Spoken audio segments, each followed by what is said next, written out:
All right, guys. So, my Zoom meeting is over, and I told you guys that I was going to come back and talk to you. I'm really, really forcing myself to do this, just like I'm forcing myself to meet all the requirements for work and school and all of the responsibilities that I have because I'm trying my best to be a functioning adult. I've been like a zombie for the last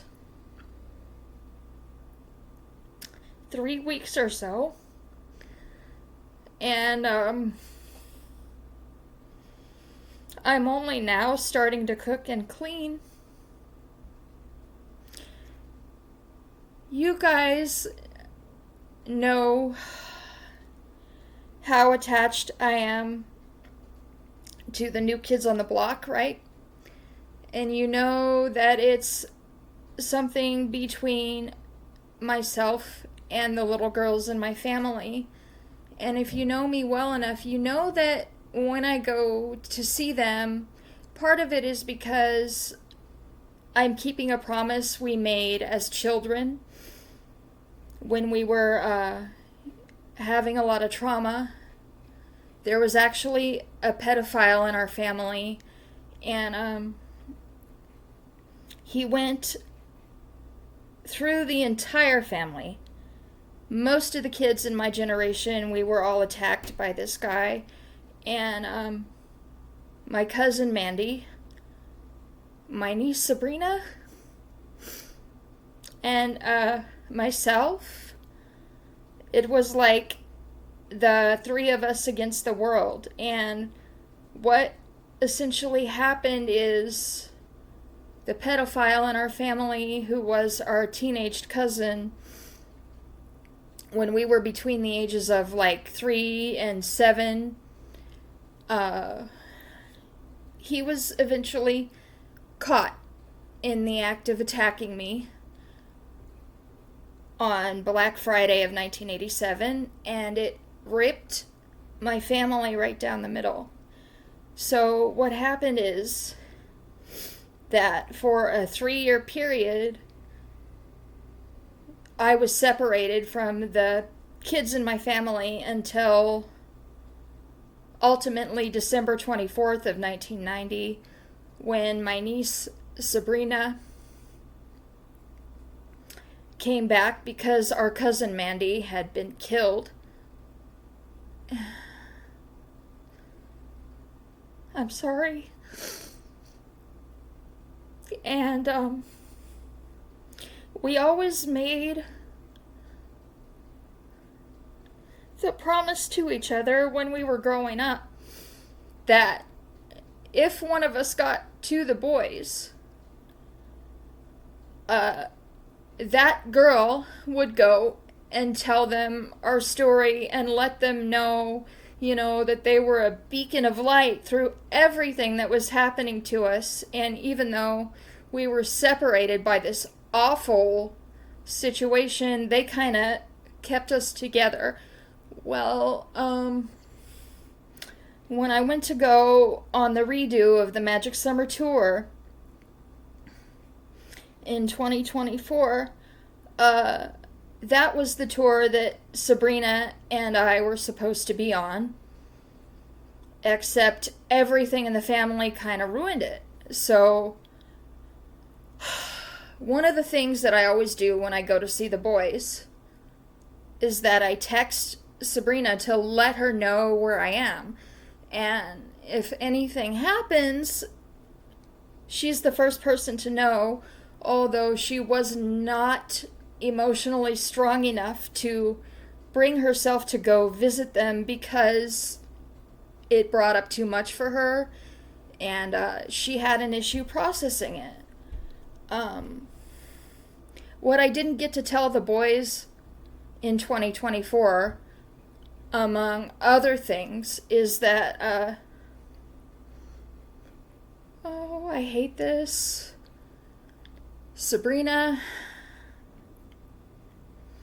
had been diagnosed at that time with cancer, and she was fighting it. She was in chemotherapy, and for a while we thought she was getting better. We thought she was gonna make it. And then apparently in June it came back, and she ended up in the hospital for about a week and a half. And she died on June 26th. That also happened to be my friend Chris's birthday. He would have been 50 that day, but we had lost him in 1999 due to Duchenne's muscular dystrophy. And so I've been having a really hard time, but I've had to pick myself up off the floor. So Sabrina and Mandy are on the other side now, and I'm left here to speak and tell our story for all of us. And the morning that I found out she'd passed away, I had been unable to sleep the night before, and for some reason I decided to put on Christmas records. We had a particular Christmas record that we played from the time we were tiny, and I just kept playing it and playing it and playing it, and I got a rainbow candy cane from Christmas out of my kitchen cabinet. And that was something that Sabrina and Mandy and I always gave each other, and I just thought, okay, well, I'm working on an autobiography, I'm writing a book, and it's probably that, because I'm still working on our lives in the mid-1980s, so I figure whatever. So I just start eating the candy cane, and I'm listening to the Christmas record, and I finally go back to bed, and I fall asleep, and I had a dream. And I was in my grandmother's kitchen again, circa the 1980s, I would say about 1986, if I had to guess. And if you know me well, you guys know I have experiences with paranormal. I have all my life. And so I was in my grandma's kitchen, and my cousin Mandy was right next to me, and I'm like, oh man, I know this is a dream, and I'm really happy to see you guys, right? But I gotta get up, I gotta go, I gotta get some things done. And in the dream, Mandy looks at me and she goes, you need to stay. Why don't you wait a minute? And right as she said that, my niece Sabrina came walking into what had been my grandparents' kitchen, and she was a little kid again.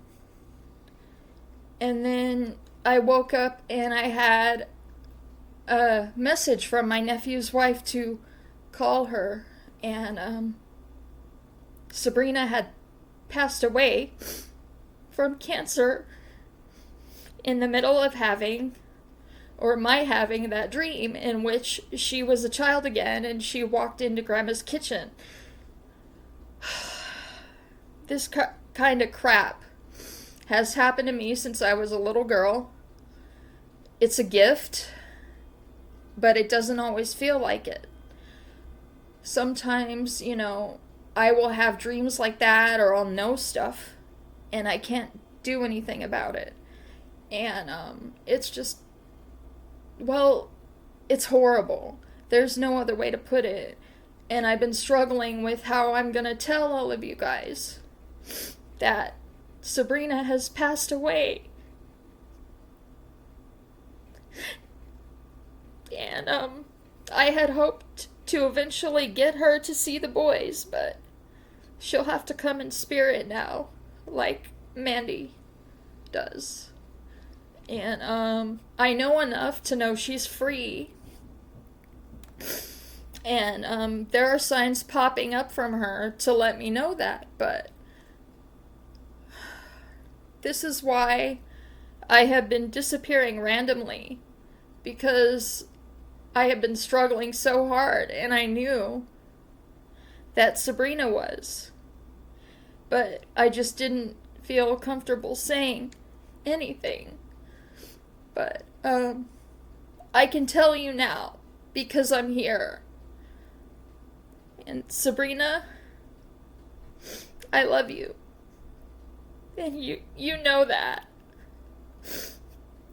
Okay, bye guys.